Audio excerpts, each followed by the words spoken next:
آدم علیہ السلام کے بعد 1000 سال تک توحید پر قائم رہنے کے بعد ان لوگوں میں بت پرستی اس طرح شروع ہوئی کہ ان برے لوگوں میں بعض نیک لوگ بھی تھے۔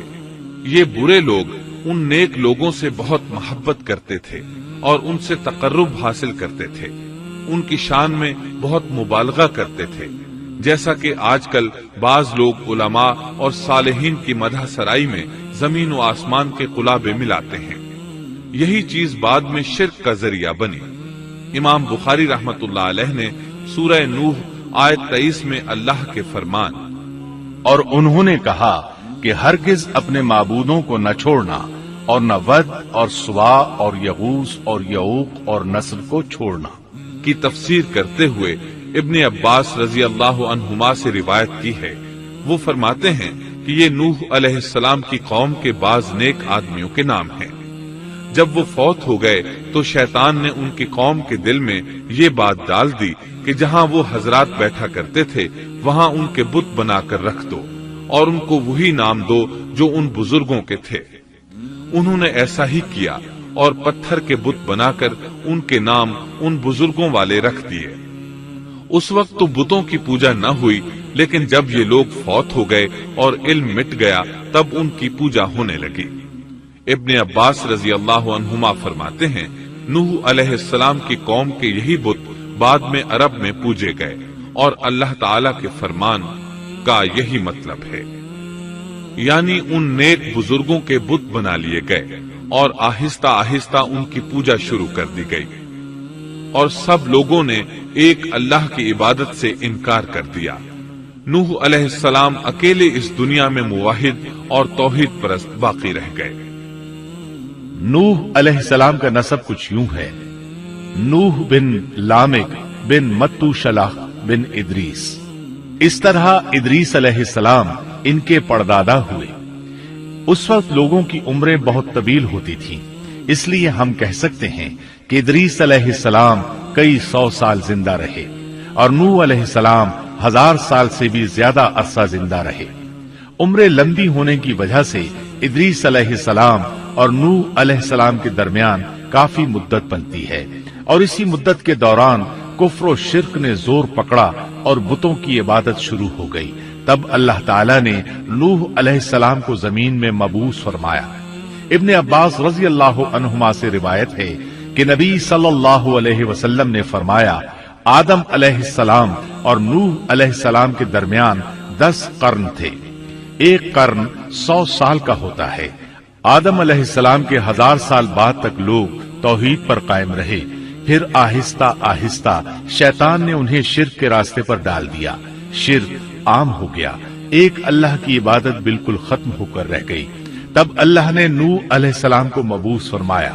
انہوں نے اللہ کی طرف دعوت دی، انہوں نے بہت مشقت اٹھائی، جیسا کہ سورہ نوح میں اللہ فرماتے ہیں اللہ تعالیٰ بخشش اور رحم کرنے والے کے نام سے شروع کرتا ہوں۔ یقیناً ہم نے نوح کو ان کی قوم کی طرف بھیجا کہ اپنی قوم کو ڈراؤ اور خبردار کر دو، اس سے پہلے کہ ان کے پاس دردناک عذاب آ جائے۔ نوح نے کہا اے میری قوم، میں تمہیں صاف صاف ڈرانے والا ہوں کہ تم اللہ کی عبادت کرو اور اس سے ڈرا کرو اور میرا کہنا مانو، تو وہ تمہارے گناہ بخش دے گا اور تمہیں ایک وقت مقررہ تک چھوڑ دے گا۔ یقیناً اللہ کا وعدہ جب آ جاتا ہے تو موقوف نہیں ہوتا، کاش تمہیں سمجھ ہوتی۔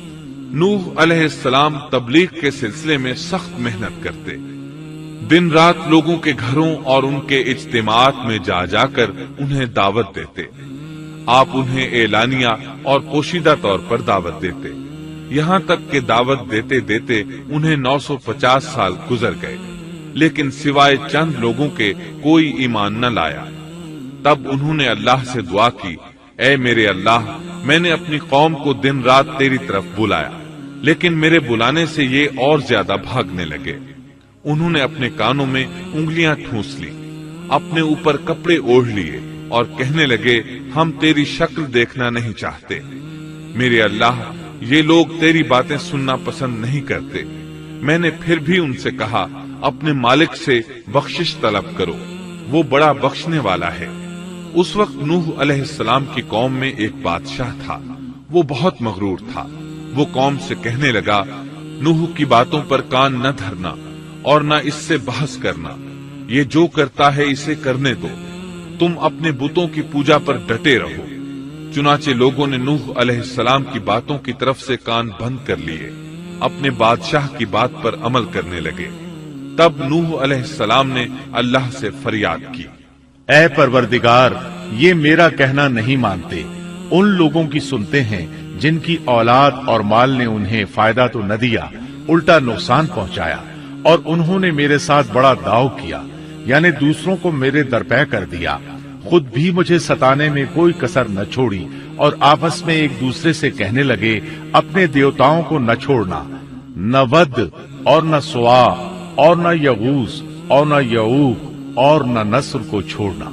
इन लोगों ने बहुत से लोगों को गुमराह कर डाला, और परवरदिगार तू ऐसा कर कि ये जालिम और ज्यादा गुमराह हो। इस तरह नूह अलैहिस्सलाम ने 950 साल दिन रात लोगों को अल्लाह की तरफ बुलाया, लेकिन इतने तवील अरसा में सिर्फ 80 के करीब लोग मुसलमान हुए, और उन ईमानदारों की अक्सरियत फुकरा, मसाकीन, नातवा और गुलाम किस्म के लोगों पर मुश्तमिल थी, जिनकी मुआशरे में कोई हैसियत नहीं होती। मुश्किल से 10 ईमानदार ऐसे होंगे जो शरफ व जाह के मालिक होंगे। चुनाचे नूह अलैहिस्सलाम के मगरूर सरदारों ने जब इस सूरत हाल को देखा तो इकट्ठे होकर नूह अलैहिस्सलाम के पास आए और कहने लगे, ऐ नूह, हम चाहते हैं तेरी बातें सुने और लोगों को भी तेरी बातें सुनने की तरगीब दें और सब तुझ पर ईमान ले आए। लेकिन इससे पहले हमारी एक शर्त है, ये कि आपके हलके में जो ये जलील और हकीर लोग आ गए हैं, इन्हें धक्के देकर अपने पास से निकाल दे, इसलिए कि हम अपनी कौम के सरदार, चौधरी और मकाम व मर्तबे वाले लोग हैं। इसलिए हम इन फकीर लोगों के पास नहीं बैठ सकते। अगर आप इन्हें निकाल देते हैं तो हम ईमान ले आएंगे। अल्लाह ताला ने नूह अलैहिस्सलाम की कौम के इन सरदारों की तरदीद सूरह हूद आयात 27 ता 31 में की है। अल्लाह ताला फरमाते हैं, काफिर सरदार नूह से कहने लगे, हम तो यही देखते हैं कि तू हमारी तरह एक आदमी है, और ये भी देखते हैं कि सिर्फ उन लोगों ने तेरी पैरवी की है जो हम में रजील हैं, वो भी ऊपर की अक्ल से, और हम तो तुम्हें किसी बात में अपने से ज्यादा नहीं पाते, बल्कि तुम्हें झूठा ख्याल करते हैं। नूह ने कहा, ऐ सरदारो, बतलाओ तो सही, अगर मैं अपने रब की तरफ से जो दलील आई है उस पर कायम हुआ और उसने अपनी मेहरबानी से मुझे सरफराज किया और तुमसे वो छुपी रही, तो क्या जबरदस्ती मैं उसे तुम्हारे सर मंड दूंगा, हालांकि तुम इससे बेजार हो। मेरी कौम वालों, मैं तुमसे इस पर कोई माल नहीं मांगता, मेरा सवाब तो सिर्फ अल्लाह ताला के यहाँ है। न मैं ईमानदारों को अपने पास से निकाल सकता हूँ, उन्हें अपने रब से मिलना है, लेकिन मैं देखता हूँ कि तुम लोग जहालत की बात कर रहे हो। मेरी कौम के लोगों, अगर मैं इन मोमिनों को अपने पास से निकाल दूं, तो अल्लाह के मुकाबले में मेरी मदद कौन कर सकता है? क्या तुम कुछ भी गौर व फिक्र नहीं करते? मैं तुमसे ये नहीं कहता कि मेरे पास अल्लाह के खजाने हैं और मैं गैब का इल्म भी नहीं रखता, न मैं ये कहता हूँ कि मैं कोई फरिश्ता हूँ, न मेरा ये कौल है कि जिन पर तुम्हारी निगाहें जिल्लत से पड़ रही हैं, अल्लाह ताला उन्हें कोई नेमत देगा ही नहीं। उनके दिल में जो है अल्लाह उसे बखूबी जानता है। अगर मैं ऐसी बात कहूं तो यकीनन मेरा शुमार जालिमों में से होगा। इस पर नूह अलैहिस्सलाम की कौम और अकड़ गई और वो कहने लगे, ए नूह, बस बहुत हो गया, तूने हमें बहुत डरा धमका दिया। अब अगर तू सच्चा है तो जिस चीज का वादा तू हमसे करता था उसको ले आ। नूह अलैहिस्सलाम ने उनकी बात सुनकर कहा, अजाब लाना तो अल्लाह का काम है, अल्लाह को कोई आजिज नहीं कर सकता, और जब उसका अजाब आ जाएगा तो कोई भाग नहीं सकेगा। इसके बाद नूह अलैहिस्सलाम की कौम का उनसे आमना सामना हुआ तो उन्होंने उनसे कहा, ऐ मेरी कौम, अगर तुम पर ये गिरां गुजरता है कि मैं तुम में रहता हूँ और तुम्हें अल्लाह की बातें सुना रहा हूँ, तुम इससे चिढ़ते हो और मुझे नुकसान पहुँचाने के दरपे रहते हो, तो सुनो, मैं साफ कहता हूँ, मुझे तुम्हारा कोई खौफ नहीं, तुम्हारी कोई परवाह नहीं। तुमसे जो हो सके कर गुजरो, मेरा जो बिगाड़ सकते हो बिगाड़ लो, तुम अपने शरीकों और झूठे माबूदों को भी बुला लो और मिलजुल कर मशवरे करके बात खोलकर पूरी कुव्वत के साथ मुझ पर हमला करो। तुम्हें कसम है, तुम मेरा जो बिगाड़ सकते हो बिगाड़ लो, इसमें कोई कसर उठा न रखो। मुझे बिल्कुल मोहलत न दो, अचानक मुझे घेर लो, मैं बिल्कुल बेखौफ हूँ, इसलिए कि तुम्हारे रास्ते को मैं बातिल जानता हूँ। मैं हक पर हूँ, हक का साथी अल्लाह होता है। मेरा भरोसा उसी अजीम जात पर है, मुझे उसकी कुदरत की बड़ाई मालूम है। नूह अलैहिस्सलाम ने वाज़ेह अल्फाज में अपनी कौम को चैलेंज दिया, लेकिन किसी में ताकत न हुई कि वो नूह अलैहिस्सलाम का मुकाबला कर सके। चुनाचे कहने लगे, इसे छोड़ दो, ये मजनून और बेवकूफ है, नऊज़ु बिल्लाह। बहरहाल मामला इसी तर्ज पर चलता रहा, यहाँ तक कि साल हर साल गुजर गए, लेकिन कोई मुसलमान न हुआ। फिर पहाड़ पर रहने वाले लोग रोज बरोज बुराई में तरक्की करते चले गए, और जो लोग शुरू में ईमान लाए थे उनके अलावा और कोई शख्स ईमान न लाया। नूह अलैहिस्सलाम उन्हें मुसलसल दावत देते रहे, मगर बेअसर। यहाँ तक कि अल्लाह ताला ने नूह अलैहिस्सलाम की तरफ वही की कि अब कोई शख्स ईमान नहीं लाएगा। अल्लाह ताला सूरह हूद में फरमाते हैं, नूह की तरफ वही की गई कि आपकी कौम में से जो ईमान ला चुके हैं उनके सिवा और कोई अब ईमान नहीं लाएगा, बस आप उनके कामों पर गमगीन न हो। मतलब ये था कि आप गम न करें, अल्लाह का हुक्म अब पूरा होने वाला है। गौर फरमाएं, नूह अलैहिस्सलाम के जज्बे को देखिए। मुसलसल 950 साल तक दावत देते रहे, लोग उन्हें झुठलाते रहे, लेकिन फिर भी उनसे नाउमीद न हुए।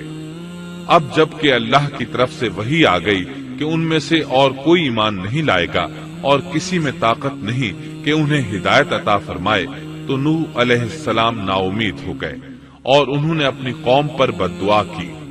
इसका जिक्र अल्लाह ताला ने सूरह नूह आयात 26 ता 28 में किया है। नूह ने कहा, ऐ मेरे परवरदिगार, तू रूए जमीन पर किसी काफिर को रहने सहने वाला न छोड़। अगर तू इन्हें छोड़ेगा तो ये यकीनन तेरे और बंदों को भी गुमराह कर देंगे, और इनके यहाँ जो औलाद होगी वो भी बदकार नाशुक्रे होंगे। ऐ मेरे परवरदिगार, तू मुझे और मेरे माँ बाप को और जो भी ईमानदार होकर मेरे घर आए और तमाम मोमिन मर्दों और औरतों को बख्श दे और काफिरों को सिवाय हलाकत के और कुछ न दे। अल्लाह ताला फरमाते हैं कि जब नूह अलैहिस्सलाम ने हमें मदद के लिए पुकारा तो फिर हमने उसकी मदद की और उसे एक बड़ी कश्ती बनाने की वही की। लेकिन नूह अलैहिस्सलाम नहीं जानते थे कि वो इतनी बड़ी कश्ती कैसे बनाए, और न ही वो बढ़ई थे कि इस काम से वाकिफ होते। इसलिए अल्लाह ताला ने उनकी तरफ ये वही की कि हमारी आंखों के सामने और हमारी वही के मुताबिक एक कश्ती तैयार करो। अल्लाह ने वही के जरिए उनकी रहनुमाई की कि वो इस तरह करें, और मजीद तालीम के लिए जिब्राईल अलैहिस्सलाम को भेज दिया। वो उन्हें बतलाते गए कि इस तरह कश्ती तैयार करो। नूह अलैहिस्सलाम एक पहाड़ पर रहते थे, उनके इर्द गिर्द दरख्त नहीं थे, न पानी था। चुनाचे उन्होंने बहुत से दरख्त उगाए, फिर उनको काटा और पहाड़ पर बैठकर कश्ती तैयार करते रहे। आप बड़े बड़े तख्ते बनाते और लोहा लाते और उनसे कील तैयार करते, फिर उन कीलों को तख्तों में ठोकते, आपस में उन तख्तों को मिलाते, यहाँ तक कि एक बहुत बड़ी मजबूत और देव हैकल कश्ती तैयार हो गई। एक रिवायत के मुताबिक नूह अलैहिस्सलाम ने उसको 100 साल में तैयार किया। ये थी वो कश्ती जिसे नूह अलैहिस्सलाम ने अल्लाह की हिदायत के मुताबिक तैयार किया था। सूरतुल कमर आयत 13 में इरशाद होता है, और हमने नूह को उस कश्ती में सवार किया जो तख्तों और कीलों से बनी हुई थी। नूह अलैहिस्सलाम ने दावत का काम छोड़ दिया और कश्ती बनाने लगे। वो लोग जब उन्हें कश्ती बनाते देखते तो उनका मजाक उड़ाते, कहते, नूह पहले तो तू नबी था, अब बढ़ई बन गया। मजीद कहते, ये कैसा मजनून है कि पहाड़ पर कश्ती बना रहा है, ताज्जुब है इस पर। अल्लाह ने उन काफिरों के मजाक का जिक्र सूरह हूद आयात 38 और 39 में किया है। नूह कश्ती बनाने लगे, उसकी कौम की जो जमात उसके पास से गुजरती वो उसका मजाक उड़ाती। वो कहते, अगर तुम हमारा मजाक उड़ाते हो तो हम भी तुम पर एक दिन हंसेंगे जैसे तुम मस्खरापन कर रहे हो। तुम्हें बहुत जल्द मालूम हो जाएगा कि किस पर अजाब आता है, जो उसे रुस्वा करे और उस पर हमेशा का अजाब उतर आए। इस कश्ती का हुलिया इब्ने अब्बास रजी अल्लाह अन्हुमा से एक रिवायत में यूं आया है। वो बयान करते हैं कि नूह अलैहिस्सलाम ने पहाड़ पर एक कश्ती तैयार की और उसे तारकोल से लथपथ किया। उसी वक्त से तारकोल का ज़ुहूर हुआ। इस कश्ती का तूल 300 गज, ऊंचाई 30 गज और अर्ज 50 गज था। एक अंदाजे के मुताबिक इसका तूल 1 किलोमीटर से ज्यादा था और इसकी बुलंदी और गहराई के बारे में कहा गया है कि 30 हाथ थी। और ये कश्ती आम कश्तियों की तरह ऊपर से खुली हुई नहीं थी, बल्कि जिस तरह उसको नीचे से बंद किया गया था इसी तरह ऊपर से भी बंद किया गया था, ताकि ऊपर से जो बारिश बरसे वो उन्हें नुकसान न दे। और जिस तरह नीचे वाले गर्क होने से महफूज रहें, उसी तरह ऊपर वाले भी महफूज रहें। गोया वो एक गेंद की मानंद थी। इसमें अलग अलग 3 दर्जे बनाए गए थे। हर दर्जे में एक दरवाजा था और ये 3 दरवाजे इस तरह थे कि हर दरवाजे के ऊपर एक दरवाजा था। ये इस कश्ती का हुलिया था, जिसके रावी इब्ने अब्बास रजी अल्लाह अन्हुमा है। ये कश्ती आज भी मौजूद है। अल्लाह ताला ने इस कश्ती को बतौर इबरत और निशानी के बाकी रखा है, जैसा कि अल्लाह ताला फरमाते हैं, और बेशक हमने इस वाक़े को निशानी बनाकर बाकी रखा, बस है कोई नसीहत हासिल करने वाला। इस सदी में उलमा के एक गिरोह ने इस कश्ती को तुर्की के एक पहाड़ पर पा लिया है। अब वो 2 टुकड़ों में तकसीम हो चुकी है। इसका हुलिया वही था जो बयान हुआ। अल्लाह का फरमान सच्चा साबित हो गया कि हमने इसको निशानी बनाकर बाकी रखा है। इसके बाद तूफान आया। अल्लाह ताला ने नूह अलैहिस्सलाम को इस तूफान के ज़ुहूर की एक निशानी और अलामत बतलाई थी। नूह अलैहिस्सलाम के घर में एक तनूर था। अल्लाह ने फरमाया, जब ये तनूर जोश मारने लगे और पानी उससे उबलने लगे तो समझ लेना अल्लाह का वादा आ गया। चुनाचे उस वक्त मोमिनों को और अपने आहलो अयाल को और जमीन पर बसने वाले तमाम जानवरों का जोड़ा जोड़ा इस कश्ती में सवार कर लेना। तनूर से क्या मुराद है, इसके मुताल्लिक मुफस्सिरीन में इख्तिलाफ है।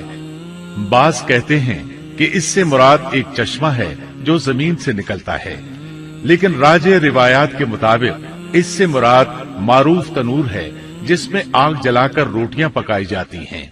ये तनूर नूह अलैहिस्सलाम के घर में था और इसी को अल्लाह ने तूफान के आने की अलामत बताया और फरमाया कि जब ये फूट पड़े उस वक्त हर चीज का जोड़ा जोड़ा कश्ती पर सवार कर लेना। अल्लाह ताला सूरह हूद आयत 40 में फरमाते हैं, यहाँ तक कि जब हमारा हुक्म आ पहुंचा और तन्नूर उबलने लगा, हमने कहा इस कश्ती में हर किस्म के जोड़े दोहरे सवार कर ले और अपने घर के लोगों को भी सिवाय उनके जिन पर पहले से बात पड़ चुकी है, और सब ईमान वालों को भी। उसके साथ ईमान लाने वाले बहुत ही कम थे। कश्ती में सवार होने वालों की तादाद 80 बताई जाती है। चुनाचे जब तनूर जोश मारने लगा तो नूह अलैहिस्सलाम कश्ती में सवार हो गए। कश्ती उनकी बस्ती में लोगों से दूर पहाड़ पर थी। अल्लाह की कुदरत के तमाम किस्म के जानवर भी कश्ती के पास आ गए। नूह अलैहिस्सलाम ने उन्हें भी सवार कर लिया। अल्लाह ताला सूरतुल कमर आयात 11 और 12 में फरमाते हैं, बस हमने आसमान के दरवाजों को जोर की बारिश से खोल दिया और जमीन के चश्मों को जारी कर दिया। बस उस काम पर जो पानी मुकर्रर किया गया था खूब जमा हो गया। आसमान से नाजिल होने वाला और जमीन से निकलने वाला पानी कितना था, इसका अंदाजा अल्लाह ही को है। बहरहाल इस पानी ने जमीन पर रहने वाले इंसान, चौपाई, हैवानात, गरज हर चीज को गर्क कर दिया। इस बारे में अल्लाह फरमाते हैं, नूह ने अपनी कौम से तंग आकर हमारे हुजूर दुआ की, हम तो हैं ही बेहतरीन तौर पर दुआओं के कबूल करने वाले। फौरन उनकी दुआ कबूल कर ली और उस तकलीफ और ईजा से उन्हें बचा लिया जो उन्हें कुफ्फार से रोजमर्रा पहुंच रही थी, और उनकी औलाद को हमने बाकी रहने वाली बना दिया, यानी उन्हीं की औलाद से फिर से दुनिया आबाद हुई, क्योंकि सिर्फ वही लोग बचे थे जो कश्ती पर सवार थे, और हमने उनका जिक्र खैर पिछलों में बाकी रखा। नूह अलैहिस्सलाम पर तमाम जहानों में सलाम हो। हम नेकी करने वालों को इसी तरह बदले देते हैं। वो हमारे ईमानदार बंदों में से था। फिर हमने बाकी सबको गर्क कर दिया। अल्लाह मजीद फरमाते हैं, जब पानी में तुगयानी आ गई तो उस वक्त हमने तुम्हें कश्ती में चढ़ा लिया ताकि उसको तुम्हारे लिए नसीहत और यादगार बना दें, ताकि याद रखने वाले कान उसको याद रखें। यानी पानी इतना ज्यादा हो गया कि उससे तमाम शहर, बस्तियां, इंसान और जानवर गर्क हो गए। यहाँ तक कि पानी बुलंद पहाड़ों से भी ऊंचा हो गया, और इतने बुलंद पानी पर ये कश्ती नूह अलैहिस्सलाम और उनके साथियों को अपने दामन में समेटे अल्लाह के हुक्म से और उसकी हिफाजत में पहाड़ की तरह रवां दवा थी। वरना इतने तूफानी पानी में कश्ती की हैसियत ही क्या होती है। नूह अलैहिस्सलाम कश्ती में सवार हुए और उन्होंने अपने साथियों को हुक्म दिया कि वो ये दुआ पढ़ें, अल्लाह ही के नाम से इस कश्ती का चलना और ठहरना है। यकीनन मेरा पालने वाला बड़ी बख्शिश और रहम वाला है। यही अल्लाह का हुक्म आपको था कि जब तुम और तुम्हारे साथी ठीक तरह बैठ जाओ तो कहना, सब तारीफ अल्लाह ही के लिए है जिसने हमें जालिम लोगों से नजात अता फरमाई, और कहना कि ऐ मेरे रब मुझे बाबरकत उतारना और तू ही बेहतर उतारने वाला है। अल्लाह ताला नूह अलैहिस्सलाम को नसीहत कर रहे हैं कि अल्लाह आपको और आपके अहल को नजात अता फरमाएंगे। कश्ती में नूह अलैहिस्सलाम के काफिर बेटे के अलावा तमाम घर वाले सवार थे। आपके काफिर बेटे का नाम कनआन था। वो एक तरफ खड़ा था। नूह अलैहिस्सलाम ने उसे पुकारा, मेरे बेटे इस कश्ती में आ जा और काफिरों का साथी न बन। लेकिन उस बदबख्त ने कहा, मैं अभी किसी पहाड़ की चोटी पर पनाह ले लूंगा जो मुझे इस पानी से बचाएगी। नूह अलैहिस्सलाम ने कहा, आज अल्लाह के हुक्म से कोई बचाने वाला नहीं मगर वही जिस पर अल्लाह रहम करे। बाप और बेटे के दरमियान ये गुफ्तगू जारी थी कि एक तूफानी मौज ने उसे अपनी जद में ले लिया और उसे गर्क कर दिया। नूह अलैहिस्सलाम से अल्लाह ने वादा कर रखा था कि अल्लाह ताला उसके अहल को नजात अता फरमाएगा। चुनाचे जब आपकी आंखों के सामने आपका बेटा गर्क हो गया तो वो पुकार उठे, ऐ अल्लाह, मेरा बेटा मेरे घर वालों में से था और तूने मुझसे वादा किया था कि मेरे घर वालों को नजात अता फरमाएगा, और तू तमाम हाकिमों से बेहतर हाकिम है, लिहाजा नामुमकिन है कि तेरा वादा पूरा न हो। वाज़ेह हो कि नूह अलैहिस्सलाम का अपने बेटे के बारे में बात करना बतौर इस्तिफसार था, बतौर बहस नहीं था। आप वजाहत चाहते थे। अल्लाह ताला ने फरमाया, ए नूह, वो तेरे अहल से नहीं था क्योंकि वो काफिर था। कुफ्र नसब को खत्म कर देता है। एक मोमिन का दूसरे मोमिन से ताल्लुक एक मुसलमान भाई के काफिर भाई से ताल्लुक से ज्यादा बड़ा है, और हकीकी अखुवत वो है जिसकी बुनियाद ईमान पर हो। कुफ्र तो नसबी ताल्लुक को काट देता है। इसलिए अल्लाह ने ये नहीं फरमाया कि वो काफिर है, बल्कि ये फरमाया कि वो तेरे अहल से नहीं है। हमारे लिए भी यही हुक्म है। किसी मोमिन का काफिर के साथ रिश्ता नहीं हो सकता। इसके साथ अल्लाह ने नूह अलैहिस्सलाम को नसीहत फरमाई कि आप हरगिज वो चीज न मांगे जिसका आपको मुतलकन इल्म ही न हो, और हम आपको नसीहत करते हैं कि जाहिलों में अपना शुमार कराने से बाज रहें। जब नूह अलैहिस्सलाम ये बात जान गए कि उनका सवाल वाकई के मुताबिक नहीं था, तो फौरन उससे रुजू कर लिया और अल्लाह ताला से उसकी रहमत और मग़फ़िरत के तालिब हुए। इस मौके पर उन्होंने दुआ की। नूह अलैहिस्सलाम ने कहा, ऐ मेरे परवरदिगार, मैं तेरी ही पनाह चाहता हूँ इस बात से कि तुझसे वो मांगू जिसका मुझे इल्म ही न हो। अगर तू मुझे न बख्शेगा और तू मुझ पर रहम नहीं करेगा तो मैं खराबी वालों में हो जाऊंगा। ये दुआ उन्होंने मांगी। اپنے بیٹے کے متعلق سوال کے علاوہ نوح علیہ السلام نے اللہ تعالیٰ کی کوئی نافرمانی نہیں کی اور نہ اپنے نفس پر کسی نافرمانی کو شمار کیا۔ کشتی نوح علیہ السلام اور ان کے ساتھیوں کو لیے پانی کی موجوں پر بلند ہو رہی تھی اور زمین پر موجود ہر چیز، انسان، حیوانات، چوپائے، پرندے غرق ہو چکے تھے۔ ان میں کوئی بھی باقی نہیں بچا تھا۔ اگر کوئی زندہ بچا تھا تو کشتی والے۔ ابن عباس رضی اللہ عنہما سے روایت ہے کہ نوح علیہ السلام اور ان کے ساتھی 6 ماہ کشتی میں رہے، اور بعض روایات میں یہ بھی ہے کہ وہ محرم کی 10 تاریخ کو کشتی سے نیچے اترے۔ آخر اللہ کے حکم سے طوفان رک گیا۔ اللہ نے زمین کو حکم دیا کہ وہ تمام پانی کو نگل جائے۔ زمین نے سارا پانی نگل لیا، زمین خشک ہو گئی۔ اللہ تعالیٰ سورہ ہود آیت 44 میں فرماتے ہیں، اور فرما دیا گیا کہ اے زمین اپنے پانی کو نگل جا، اور اے آسمان بس کر تھم جا۔ اسی وقت پانی سکھا دیا گیا اور کام پورا کر دیا گیا، اور کشتی جودی نامی پہاڑ پر جا ٹھہری، اور فرما دیا گیا کہ ظالم لوگ اللہ کی رحمت سے دور ہیں۔ کشتی جودی پہاڑ پر جا کر ٹھہر گئی۔ اب انہیں حکم ہوا کہ سلامتی کے ساتھ کشتی سے اتر آئے۔ آپ پر بھی برکت نازل ہوگی اور ان قوموں پر بھی جو آئندہ آپ کی نسل سے پیدا ہوں گی، اور آپ کی نسل میں سے کچھ لوگ ایسے بھی ہوں گے جنہیں ہم فائدہ تو ضرور پہنچائیں گے، پھر انہیں ہماری طرف سے دردناک عذاب پہنچے گا۔ بہت سی روایات میں یہ بات مذکور ہے کہ نوح علیہ السلام ایک لمبی مدت یعنی 6 ماہ کشتی میں طوفان تھم جانے کا انتظار کرتے رہے۔ آپ نے طوفان کے حالات معلوم کرنے کے لیے ایک کبوتر بھیجا جو واپس آ گیا۔ اسے پاؤں رکھنے کو جگہ نہ ملی۔ اسے دوبارہ بھیجا گیا تو وہ پھر واپس آ گیا۔ چند دن بعد اسے پھر بھیجا گیا تو وہ اپنی چونچ میں زیتون کی ایک ٹہنی لیے ہوئے تھا۔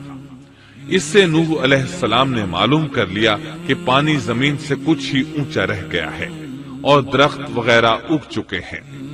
کچھ دن بعد اسے پھر بھیجا گیا۔ اس مرتبہ وہ واپس لوٹا تو اس کے پاؤں خاک آلود تھے۔ نوح علیہ السلام نے سمجھ لیا کہ طوفان رک گیا اور زمین خشک ہو چکی ہے۔ سیرت کی کتب میں یہ واقعہ موجود ہے۔ اسی کی بنیاد پر سیرت نگاروں کا کہنا ہے کہ کبوتر کا آنا سلامتی کی علامت تھا، اور اس کی چونچ میں زیتون کی ٹہنی نوح علیہ السلام کی بادشاہت کی طرف اشارہ تھا۔ اس طرح نوح علیہ السلام زمین پر اتر آئے۔ اس وقت اولاد آدم میں سے کوئی انسان سوائے ان لوگوں کے زندہ نہیں بچا تھا۔ جزیرہ عرب، فلسطین اور ان کے ارد گرد کا علاقہ غرق ہونے سے محفوظ رہا۔ ان کے علاوہ تمام زمین غرق ہوئی تھی۔ سب کے سب طوفان کی نذر ہو گئے۔ صرف نوح علیہ السلام سے اولاد پیدا ہوئی، اور زمین میں ان کی اولاد کے علاوہ اور کسی کی نسل باقی نہ رہی۔ اسی وجہ سے نوح علیہ السلام کو آدم ثانی اور ابو البشر ثانی کہا جاتا ہے، کیونکہ تمام کے تمام بشر انہی کی طرف منسوب ہیں۔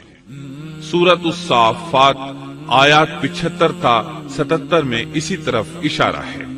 اور ہمیں نوح نے پکارا تو دیکھ لو کہ ہم کیسے اچھے دعا قبول کرنے والے ہیں۔ ہم نے اسے اور اس کے فرمانبرداروں کو اس زبردست مصیبت سے بچا لیا۔ اس کی اولاد ہم نے باقی رہنے والی بنا دی۔ ایک دوسرے مقام پر اللہ تعالیٰ دیگر امم اور رسولوں کے متعلق کلام کرتے ہوئے فرماتے ہیں، اے ان لوگوں کی اولاد جنہیں ہم نے نوح کے ساتھ چڑھا لیا تھا، وہ ہمارا بڑا ہی شکر گزار بندہ تھا۔ نوح علیہ السلام کے 3 بیٹے تھے، سام، حام اور یافس۔ سام کی نسل زیادہ تر سفید رنگت کی تھی، اور بہت کم لوگ ان میں سیاہ فام تھے، البتہ کچھ ان میں گندمی تھے۔ حام کی اولاد کی اکثریت سیاہ فام تھی، ان میں بہت کم لوگ سفید رنگ کے تھے، اور یافس کی اولاد سرخی مائل رنگ کی تھی۔ عرب اور بنو اسرائیل سام کی اولاد ہیں، تمام حبش حام کی اولاد ہیں، ترک اور مشرقی ایشیا کے لوگ یافس کی اولاد ہیں۔ طوفان کے بعد نوح علیہ السلام اللہ کے بندوں میں 350 سال تک زندہ رہے، اور وہ اللہ کے قول عبدن شکورن کے مصداق تھے۔ پھر نوح علیہ السلام فوت ہو گئے۔ راجح ترین روایات کے مطابق آپ مکہ میں دفن ہوئے۔ ایک دوسری روایت کے مطابق آپ لبنان میں دفن ہوئے۔